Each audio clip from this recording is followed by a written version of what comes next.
Γεια σας, είμαι η Χαρά, είμαι Γεωπόνος και σας καλωσορίζω στο κανάλι μου.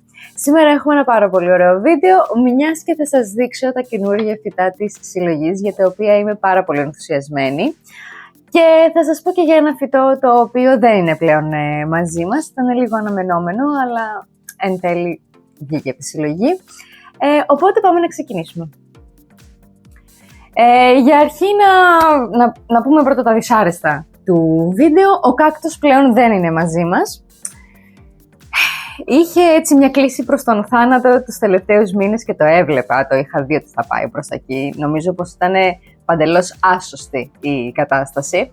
Είχε αρχίσει να χάνει το χρώμα του, είχε αρχίσει να γίνεται πιο κίτρινος και εν τέλει μια μέρα του ρίξα λίγο νερό και σάπισε όλος.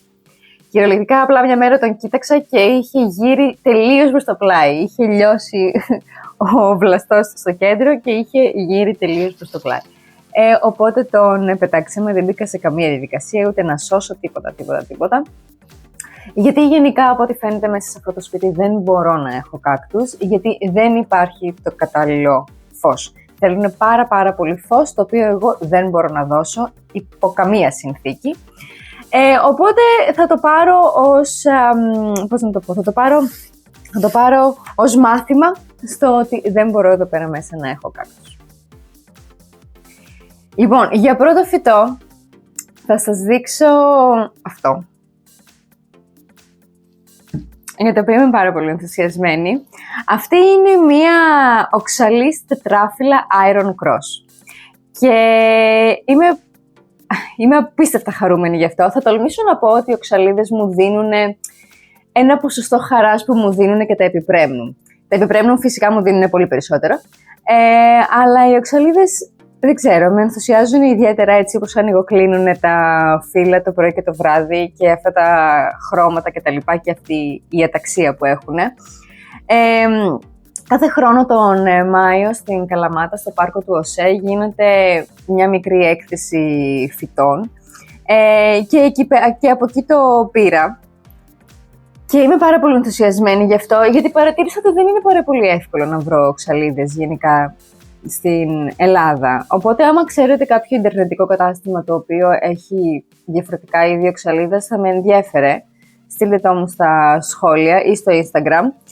Γιατί θα ήθελα πολύ έτσι να έχω οξαλίδες διαφορετικές. Μου αρέσουν πάρα πολύ. Οπότε αυτό είναι το πρώτο φυτό για σήμερα. Τα επόμενα φυτά που θα σας δείξω είναι από ένα συγκεκριμένο φυτόριο εδώ στην Καλαμάτα, το Green Leaf. Γενικά ένα τεράστιο ποσοστό της συλλογής το παίρνω από το συγκεκριμένο φυτόριο, γιατί έχει πάρα πολύ μεγάλη ποικιλία, έχει πολύ ωραίο site που μπορείτε να μπείτε και να δείτε. Και επίσης βρίσκω κάποια πράγματα που δεν βρίσκω αλλού και με ενθουσιάζει. Οπότε θα ξεκινήσω για αρχή με αυτό, το οποίο είναι το πιο πρόσφατο φυτό το οποίο πήρα. Είναι μια μονστέρα σιλικοπεκάνα.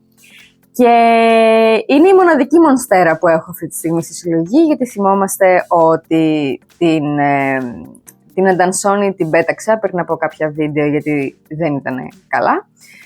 Οπότε τώρα έχω αυτό για μονστέρα και είμαι αρκετά ενθουσιασμένη.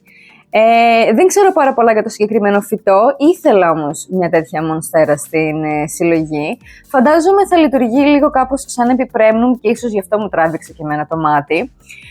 Γιατί έχω ξαναπεί ότι μονστέρα ντελισιόσα και τέτοιου τύπου μονστέρες δεν μπορώ να έχω στη συλλογή. Το σπίτι είναι πάρα πολύ μικρό και οι μονστέρες μεγαλώνουν πάρα πολύ γρήγορα και είναι πάρα πολύ ογκώδη φυτά και δεν μπορώ αυτή τη στιγμή να τα έχω εδώ πέρα μέσα. Αλλά μια σιλικοπεκάνα η οποία μοιάζει λίγο με επιπρέμνουν και θα έχει αυτή την όψη καταράκτη, με ενθουσιάζει κάπως περισσότερο. Οπότε θέλει οπωσδήποτε μεταφύτευση, βλέπω, γιατί έχει πάρα πολύ ρίζα εδώ πέρα. Ελπίζω να καταφέρω να βρω ένα κατάλληλο κασπό, γιατί βλέπετε υπάρχει ένα πολύ συγκεκριμένο χρώμα πρασίνου πάνω σε αυτό το φυτό και βγάζει πάρα πολλά καινούργια φύλλα και είναι πάρα πολύ όμορφη. Οπότε είμαι αρκετά ενθουσιασμένη γι' αυτό και θα ήθελα πάρα πολύ να δω πώς θα πάει. Το άλλο φυτό από το συγκεκριμένο φυτόριο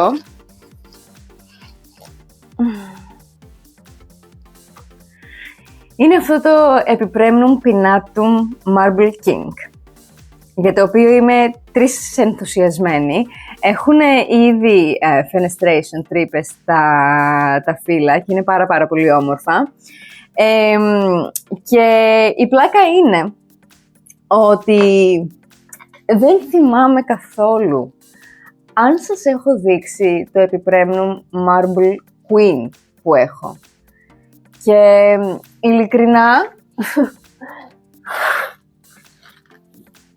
άμα δεν σας το έχω δείξει, λυπάμαι, αλλά το έχω εδώ και πάρα πολύ καιρό. Μάλλον σας το έχω δείξει. Δεν θυμάμαι. Συγχωρέστε με. Αλλά αυτή είναι η βασίλισσα και αυτός είναι ο βασιλιάς. Φαντάζομαι μπορούμε να δούμε τις διαφορές, γιατί ο βασιλιάς είναι Pinatum, ενώ η βασίλισσα είναι Aureum. Φαντάζομαι, πέρα από την διαφορά στις πιτσίλες και τα λοιπά, έχουν και τα φύλλα ένα κάπως διαφορετικό σχήμα, ελάχιστα. Εγώ μπορώ να καταλάβω την διαφορά, ίσως γιατί τα έχω και πολύ καιρό μαζί δίπλα-δίπλα και μπορώ να τα ξεχωρίσω. Αλλά ναι, είμαι πάρα πολύ χαρούμενη. Όπως βλέπετε, τυχαίνει και τα δύο αυτά είναι σε κασπό τα οποία δεν μου αρέσουν και δεν το θέλω στο σπίτι. Θέλω να τα πετάξω και τα δύο αυτά κασπό, γιατί δεν κρατάνε το νερό, φεύγει το νερό από κάτω. Και θέλω απίστευτα να βρω κασπό για αυτά και να τα βάλω και να τα έχω έτσι δίπλα-δίπλα και να φαίνονται οι διαφορές τους και να είναι τόσο ωραία. Ελπίζω πραγματικά επίσης να μπορέσω να μεγαλώσω το Pinatum έτσι ώστε να συνεχίσει να βγάζει fenestration στα φύλλα. Αν και εδώ πέρα παρατήρησα ότι παρόλο που τα φύλλα είναι μικρότερα, πάλι έχουν τρυπούλες και είναι πάρα πολύ ωραία. Οπότε ναι, πάρα πολύ ενθουσιασμένη και γι' αυτά. Πάρα πολύ ενθουσιασμένη και γι' αυτά. Και δεν ξέρω, είναι πάρα πολύ ωραία. Το Marble Queen το έχω πολύ περισσότερο από ότι το King. Και αυτά εδώ πέρα είναι τα καινούργια φύλλα που έχει βγάλει εδώ στο σπίτι. Οπότε ναι, είμαι πάρα πολύ ενθουσιασμένη και γι' αυτά. Μου αρέσουν πάρα πολύ. Και ανυπομονώ να μπορέσω να βρω τα κατάλληλα κασπό για τα συγκεκριμένα. Και νομίζω ότι το Epipremnum, το Marble King, είναι πραγματικά ένα κομμάτι που πρέπει να έχεις στην συλλογή σου όταν σου αρέσουν τόσο πολύ τα Epipremnum.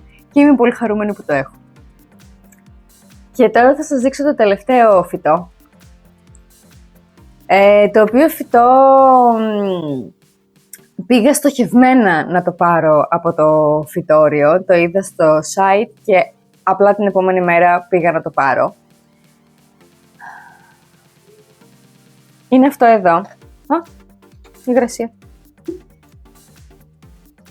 Λοιπόν, αυτό είναι ένα Epipremnum Aureum Champs-Élysées. Και είναι από τον κύριο Τερούνο στην Ιαπωνία. Σας έχω ξαναπεί για τον κύριο Τερούνο στην Ιαπωνία. Ο κύριος Τερούνο έχει ένα συγκεκριμένο φυτόριο στην Ιαπωνία, ο οποίος ασχολείται συγκεκριμένα με Epipremnum και με διάφορες διασταυρώσεις και ακτινοβολία και δεν ξέρω κι εγώ και με τι άλλο, φτιάχνει νέες ποικιλίες. Το Shangri-La επίσης είναι από τον κύριο Τερούνο. Και κάπου διάβασα ότι στην πραγματικότητα το Champs-Élysées προέρχεται από το Shangri-La. Δεν είμαι σίγουρη για το πώς, αν είναι από ακτινοβολία ή αν είναι από δεν ξέρω πώς, αλλά διάβασα ότι προέρχεται από αυτό, γιατί και το Champs-Élysées έχει κάτω από τα φύλλα αυτές τις πτυχές. Δεν γυρίζουν τα φύλλα όπως το Shangri-La, αλλά υπάρχουν αυτές οι υπέροχες πτυχώσεις στην κάτω πλευρά των φύλλων. Έχει αυτή την κίτρινη απόχρωση και όσο περνάει ο καιρός τα φύλλα σκουραίνουν κάπως, γιατί βλέπετε εδώ πέρα τα παλιότερα φύλλα. Και αναδιαστήματα πετάγονται και αυτές οι πτυχώσεις. Είναι ένα υπέροχο φυτό, είμαι απίστευτα ενθουσιασμένη που το έχω στην συλλογή μου. Ανυπομονώ τρομερά να μεγαλώσει. Θέλω οπωσδήποτε, για κάποιο λόγο μου έχει κολλήσει και θέλω να του βρω ένα κασπό το οποίο να είναι μπλε. Γιατί, παρεπιπτόντως, δεν έχω πάρα πολλά μπλε κασπό μέσα στη συλλογή και μου λείπει το μπλε από εδώ πέρα μέσα. Οπότε θέλω οπωσδήποτε να του βρω ένα μπλε κασπό. Κάπως έχει κολλήσει έτσι αυτή η ιδέα. Και είμαι απίστευτα ευτυχισμένη που το έχω. Και για μια ακόμα φορά θα σας πω ότι αν έχετε sites στα οποία ψωνίζετε που υπάρχουν διάφορα επιπρέμνου, όπως και οξαλίδες που σας είπα πριν, και εγώ δεν τα έχω εντοπίσει, τότε θα παρακαλούσα να μου τα στείλετε, γιατί θέλω πάρα πολύ να τα βρω αυτά τα φυτά. Και επίσης παρατήρησα ότι μόνο το Green Leaf είχε κάτι τέτοιο στην Ελλάδα. Οπότε είμαι επίσης πάρα πολύ ευτυχισμένη που είναι εδώ πέρα και απλά πετάχτηκα και το πήρα. Και ναι, δεν ξέρω τι άλλο να σας πω. Είναι το καμάρι μου αυτή τη στιγμή και ανυπομονώ να του βρω το κατάλληλο κασπό. Αυτά λοιπόν για τα νέα φυτά της συλλογής. Είμαι απίστευτα ενθουσιασμένη, δεν ξέρω καν πώς να το διαχειριστώ. Ελπίζω και εσείς να έχετε τέτοια φυτά στην συλλογή σας που να σας δίνουν τόσο χαρά και τέτοιον ενθουσιασμό. Θα περιμένω απλά να μεγαλώσουν και ελπίζω να καταφέρω να βρω τα κασπό που θέλω να βρω. Θα το πω για χιλιοστή φορά, γιατί είναι κάτι πάρα πολύ σημαντικό για μένα. Οπότε αυτά για σήμερα. Να σας θυμίσω να κάνετε follow, like και subscribe για περισσότερο περιεχόμενο. Είμαι η Χαρά και θα σας δω στο επόμενο βίντεο. Γεια σας!